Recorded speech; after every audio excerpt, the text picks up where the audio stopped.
கரூர் நிகழ்விற்கு செந்தில் பாலாஜியை காரணம் என கூறும் அளவிற்கு அவர் என்ன ஆள்களை ஏவினாரா அல்லது கல் எறிந்தாரா என வினா எழுப்பியுள்ள திருமாவளவன், கரூர் நிகழ்விற்கு திமுக அரசு மீது பழி போடுவது ஆபத்தான அரசியல் எனவும், விஜய் எப்பொழுது சுயமாக சிந்திக்கிறாரோ அப்பொழுதுதான் நல்ல அரசியல் உருவாகும் எனவும் தெரிவித்துள்ளார். மற்ற மாவட்டங்களில் நடக்கல அப்படின்னு சொன்னால், அந்த மாவட்டங்கள்லாம் என்ன ஆந்திராவில் இருக்கா, கர்நாடகாவில் இருக்கா, கேரளாவில் இருக்கா? அது தமிழ்நாட்டில் தானே அந்த மாவட்டங்கள் இருக்குது.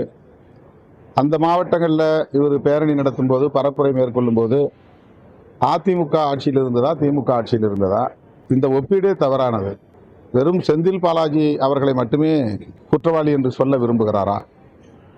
அப்படி என்றால் அவர் என்ன வகையான குற்றத்தை செய்தார்? ஆட்களை ஏவினாரா, கல்லெறிந்தாரா, வன்முறையை தூண்டினாரா? அதனால் போலீஸ் லத்திச்சார்ஜ் நடந்து, துப்பாக்கி சூடு நடந்து உயிரிழப்பு ஏற்பட்டதா? இதுதான் அரசியல் நேர்மையற்ற ஒரு கருத்து. அது ஸ்டாம்பீட் அப்படின்னு ஆங்கிலத்தில் சொல்லக்கூடிய ஒரு நெரிசல் சாவுகள். இது கூட்ட நெரிசலில் திறந்திருக்கிறாங்க. அதை போய் மறைச்சி அதில் ஒரு சதி இருக்குன்னு சொல்கிறதும், உள்நோக்கம் கற்பிப்பதும், திமுக அரசு மீது பழி போடுவதும், இது மிக மிக ஆபத்தான ஒரு அரசியல். அவருக்கே இது நல்லதல்ல. இது அவர் சுயமாக சிந்திச்சு சொன்னதாக நான் பார்க்கல.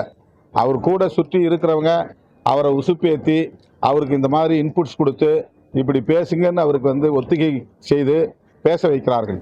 அவர் என்றைக்கு சுயமாக சிந்தித்து செயல் திட்டங்களை வரையறுக்கிறாரோ அப்போதுதான் அவருக்கு ஒரு நல்ல அரசியல் எதிர்காலம் உருவாகும்.